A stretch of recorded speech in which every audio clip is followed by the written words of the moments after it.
حادثہ، اتفاق اور ارادہ۔ حادثہ کیوں ہوا، کیسے ہوا؟ یہ مارچ 2014 کی 8 تاریخ تھی۔ ملائیشین ایئر لائن کا ایک جہاز MH370 کوالالمپور ایئرپورٹ سے بیجنگ جانے کے لیے روانہ ہوا۔ جہاز کے عملے اور مسافروں کو ملا کر 239 افراد جہاز میں سوار تھے۔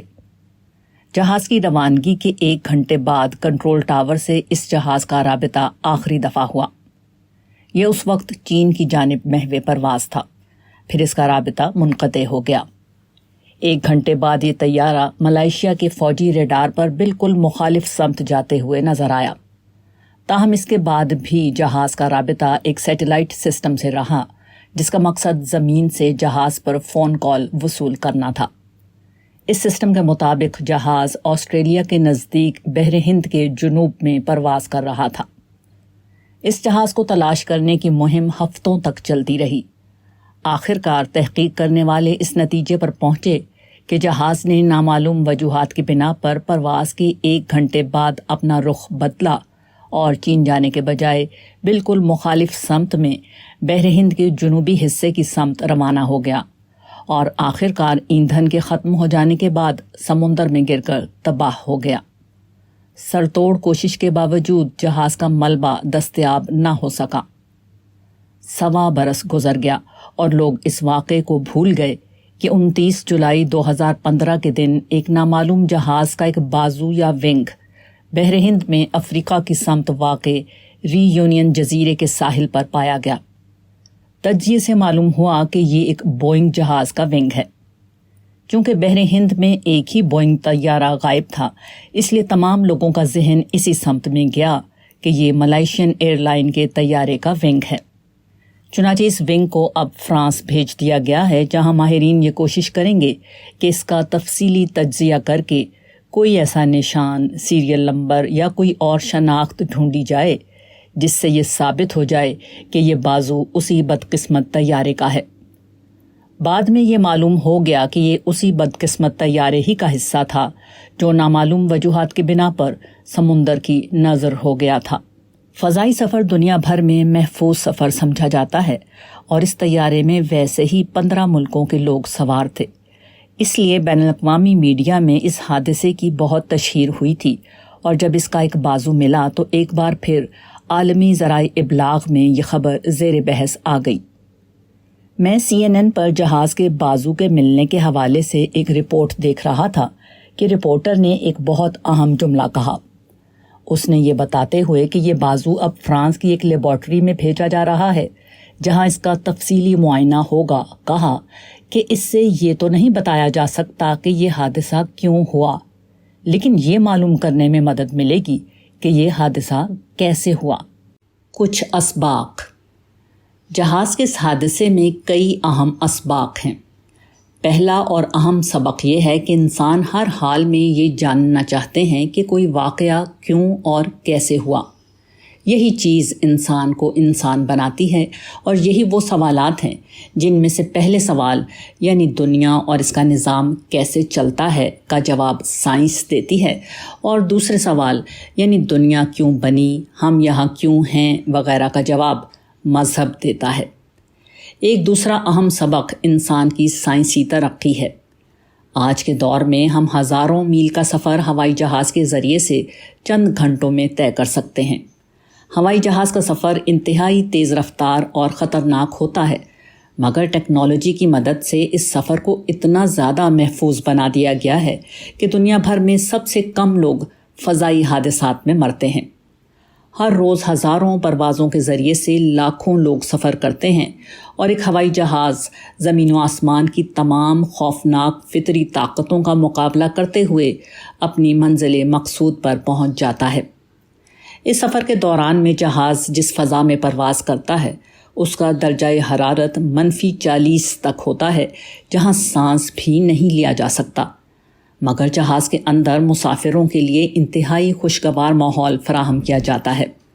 اس دوران میں جہاز کا رابطہ مسلسل زمینی عملے سے رہتا ہے، اور جیسا کہ پیچھے بیان ہوا کہ اب عام لوگ بھی سیٹلائٹ کی مدد سے زمین پر ٹیلی فون پر رابطہ کر سکتے ہیں۔ انسان کی ناشکری۔ زمانہ قدیم میں یہ نعمتیں کسی بادشاہ کو بھی حاصل نہیں تھیں۔ بادشاہ بھی سفر کرتے تو سردی گرمی جھیلتے، راستے کی صعوبتیں برداشت کرتے ہوئے میلوں کا سفر دنوں میں طے کرتے تھے۔ مگر آج کا انسان ان نعمتوں کو پا کر بالکل غافل ہو چکا ہے۔ ہونا تو یہ چاہیے تھا کہ انسان اپنے رب کا شکر گزار بندہ بنتا، جس نے یہ ساری نعمتیں اس کے لیے مسخر کی ہیں۔ مگر دور جدید کے انسان کا یہ المیہ ہے کہ وہ خود وجود باری تعالیٰ ہی کا منکر ہو گیا۔ الحاد اور انکار خدا کی تحریک دنیا بھر کے ذہین افراد کو متاثر کر چکی ہے، اور انٹرنیٹ اور سیٹلائٹ وغیرہ کے ذریعے سے ہمارے ہاں بھی عام لوگ اس کے اثرات قبول کر رہے ہیں۔ اس بات کو میں نے اپنی مختلف تحریروں اور خاص کر اپنی کتاب کھول آنکھ زمیں دیکھ میں تفصیل سے بیان کر چکا ہوں کہ الحاد کی یہ سوچ اب جدید دنیا کی غالب سوچ ہے۔ مذہب کو بس ایک ثقافتی مظہر سمجھا جاتا ہے اور کچھ نہیں۔ یہ بھی میں نے بارہا بیان کیا ہے کہ الحاد کی اس فکر کی مقبولیت کی اصل وجہ یہ نہیں کہ دور جدید میں سائنسدانوں نے خدا کے نہ ہونے کا کوئی ثبوت دریافت کر لیا ہے، بلکہ اصل وجہ اہل مذہب کے انتہا پسندانہ رویے اور نامعقول افکار ہیں۔ غیر مسلموں کے معاملے میں اہل مذہب کے پاس جو تعلیم ہے وہ یا تو دیومالائی کہانیاں ہیں یا پھر تحریف شدہ مذہبی تعلیم ہے۔ دیومالائی کہانیوں کی ایک مثال ہندو مت ہے، جس میں 3 سے لے کر 3 کروڑ خداؤں اور معبودوں کا تصور پایا جاتا ہے۔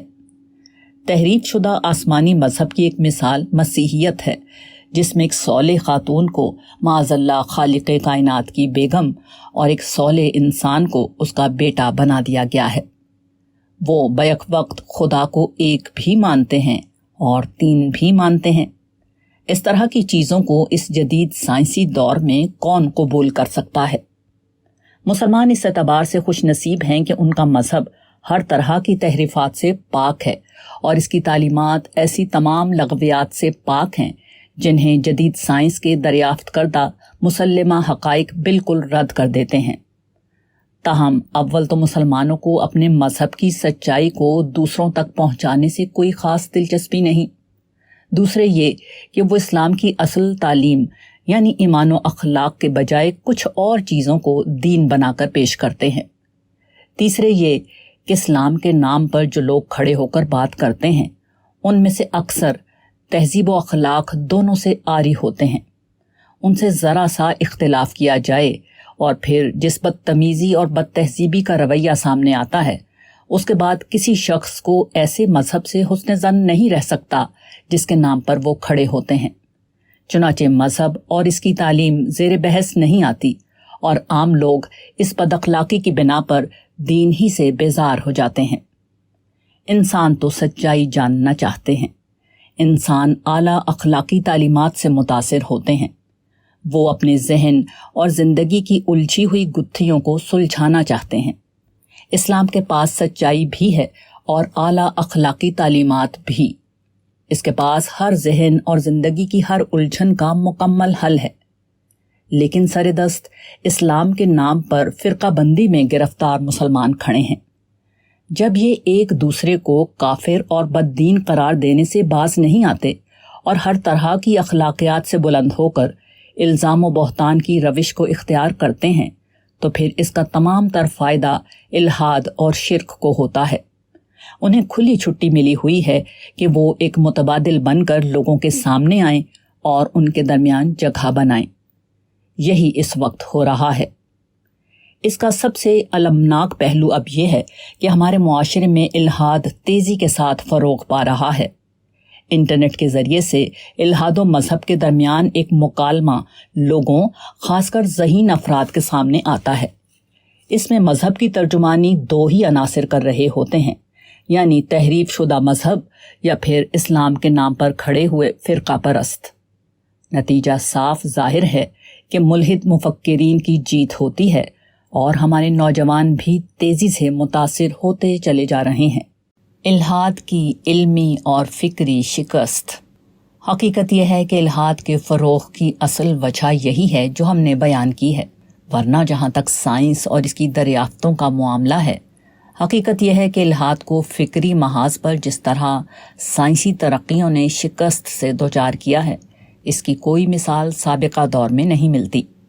سائنسی نظریات کی بنیاد پر الحاد یا انکار خدا کی بات 19ویں صدی تک کچھ معقول محسوس ہوتی تھی، جب جدید سائنس کا ابتدائی دور تھا۔ اس دور میں یہ سمجھا جاتا تھا کہ مادہ ازلی ہے اور کائنات ہمیشہ سے موجود ہے۔ ڈارون کے نظریہ ارتقاء کے بعد یہ خیال مزید پختہ ہو گیا کہ اس دنیا میں انسان جیسی بلند اور باشعور مخلوق کا ہونا ایک خالق کا ثبوت نہیں، بلکہ نظریہ ارتقاء سے اس کی توجیہ کر لی گئی۔ مگر 20ویں صدی کے آغاز کے ساتھ ہی پے در پے ایسی سائنسی دریافتیں سامنے آئیں جن سے یہ بات بالکل واضح ہو گئی کہ یہ کائنات کسی بخت و اتفاق کا نتیجہ نہیں، نہ یہاں پر موجود حیات ازل سے موجود اندھے بہرے مادے کی ترقی یافتہ شکل ہے۔ بگ بینگ تھیوری نے یہ بات واضح کر دی کہ کائنات ازلی نہیں، بلکہ ایک خاص وقت میں یعنی 13.8 ارب سال قبل تخلیق ہوئی ہے۔ اس کائنات میں قدم قدم پر انتہائی پیچیدہ عمل، انتہائی درستی اور ریاضیاتی صحت کے ساتھ جاری و ساری ہیں۔ سوال یہ ہے کہ خود مادہ اپنے اندر یہ خصوصیت کیسے پیدا کر سکتا ہے؟ پھر اس کائنات میں موجود واحد مقام یعنی کرۂ ارض جہاں زندگی پائی جاتی ہے، ایک انتہائی حیرت انگیز جگہ ہے۔ یہ ایک ایسی کائنات کا حصہ ہے جسے میں قاتل کائنات کہتا ہوں، یعنی یہ زندگی کی ہر شکل کے لیے موت کی حیثیت رکھتی ہے، مگر اس سیارے تک آتے ہی یہ کائنات سراپا رحمت بن جاتی ہے۔ توازن اور تناسب کا ایک معجزہ ظہور پذیر ہوتا ہے اور زندگی کے لیے انتہائی موزوں حالات اور لائف سپورٹنگ سسٹم وجود میں آ جاتا ہے۔ مثال کے طور پر وہ ہوا اور فضا جس کے بغیر زندگی یہاں یکلخت ختم ہو جائے گی، چند گیسوں کا مجموعہ ہے۔ ان میں نائٹروجن 78% اور آکسیجن 21% کے قریب ہیں، جبکہ باقی گیسیں بہت قلیل مقدار میں اس کا حصہ ہیں۔ یہی وہ دو گیسیں ہیں جن کا زندگی کی بقا میں بنیادی حصہ ہے۔ یہ دو گیسیں اگر نہ رہیں یا اگر ان کا تناسب وہ نہ رہے جو اس وقت ہے، تو زندگی اس زمین سے ختم ہو جائے گی۔ یہ کسی ایک چیز کا معاملہ نہیں، یہاں پائے جانے والے زندگی کے تمام عوامل کا معاملہ ہے۔ مثلا زمین کا سورج سے فاصلہ اگر زیادہ ہو جائے تو سردی، اور کم ہو جائے تو گرمی کی وجہ سے زندگی ختم ہو جائے گی۔ یہی وہ بنیادی سوالات ہیں جن کا جواب کسی منکر خدا کے پاس نہیں کہ یہاں اس طرح کا نظم اور تناسب کیوں پایا جاتا ہے۔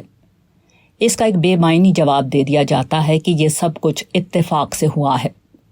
حقیقت یہ ہے کہ کوئی ایک آدھی چیز ہو تو اس کو اتفاق کہہ دیا جائے، مگر جب اتفاقات اتنے تواتر، اتنی بڑی تعداد اور اتنے بامقصد طریقے پر سامنے آئیں تو ان کو اتفاق نہیں، ارادہ کہا جاتا ہے۔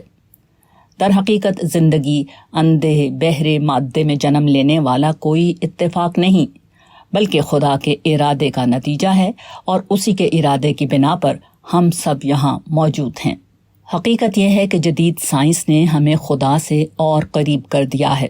اوپر جہاز کے بازو کے ملنے پر ایک رپورٹر کا جملہ میں نے نقل کیا تھا کہ فرانس کی لیبارٹری میں اس بازو کا تجزیہ کر کے یہ تو نہیں بتایا جا سکتا کہ یہ حادثہ کیوں ہوا، لیکن یہ بتایا جا سکتا ہے کہ یہ حادثہ کیسے ہوا۔ یہی سائنس کا کام ہے کہ وہ کائنات کے متعلق یہ واضح طور پر بتاتی ہے کہ یہ کیسے بنی اور اس کا نظام کیسے چل رہا ہے، لیکن وہ یہ نہیں بتا سکتی کہ یہ کیوں ہوا اور اس کے پیچھے کون ہستی ہے۔ یہ دراصل پیغمبر ہی بتاتے ہیں کہ اس کائنات کا خالق اللہ رب العزت ہے۔ اس نے یہ دنیا امتحان کے لیے پیدا کی ہے۔ یہاں وہ بندوں کا امتحان لے رہا ہے کہ کون اچھے عمل کرتا ہے۔ عنقریب قیامت آئے گی اور یہ دنیا ختم کی جائے گی، پھر ایک نئی دنیا بسائی جائے گی جہاں اللہ تعالیٰ اچھے عمل کرنے والوں کو جنت میں ہمیشہ کی زندگی دیں گے۔ رہے منکرین تو وہ اپنے کیے کا انجام بھگتیں گے۔ غیر متعلق سوالات۔ منکرین خدا مذہب کے انکار کے لیے ادھر ادھر کے سوالات اٹھاتے رہتے ہیں۔ مثلا روح کیا ہے، خدا کیسے وجود میں آیا وغیرہ۔ یہ کیسی نادانی ہے کہ جو کائنات سامنے ہے اور جس کے متعلق یقینی ہے کہ وہ خود بخود وجود میں نہیں آ سکتی، اس کا خود بخود وجود میں آنا تو مانتے ہیں، مگر وہ خدا جس کے متعلق کچھ نہیں جانتے، اس کے متعلق یہ سوال اٹھا دیتے ہیں کہ کیسے وجود میں آیا۔ بہرحال ان میں سے ہر سوال کا تسلی بخش جواب دیا جا سکتا ہے، مگر اسی شخص کو جو پہلے کائنات میں پائے جانے والے نظم اور مقصدیت کی کوئی اور وجہ بیان کر دے۔ آج کی تاریخ تک یہ سبب سوائے خدا کے کوئی اور نہیں ہے۔ جو لوگ خدا کا انکار کرنا چاہتے ہیں، پہلے وہ کائنات کی موجودہ حیت، وجود، اس کے نظم اور مقصدیت اور زندگی کے لیے اس کی موزونیت کی کسی قابل قبول توجیہ کے مسئلے سے نمٹ لیں۔ اس کے بعد جو دل چاہے سوال کر لیں۔ جہاں رہیں بندگان خدا کے لیے باعث رحمت بنیے، باعث آزار نہ بنیے۔